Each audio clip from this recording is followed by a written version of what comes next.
Isang malungkot na balita po mga kasambahay. Umanaw na sa edad na 73. Ngunit isang pangyayari ang di inaasahan ng samahan.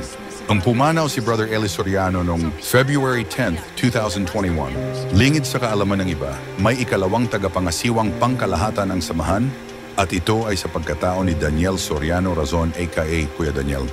Siya ay hinubog sa aral ng yumaong tagapangasiwa mula pa sa batang edad. Siya ang ipinakilala ni Brother Eli Soriano na papalit sa kanya kung sakaling pagpahingahin siya. Si Kuya Daniel ang inintroduce ni Brother Eli sa kapatiran bilang ikalawang tagapangasiwang pangkalahatan at wala nang iba.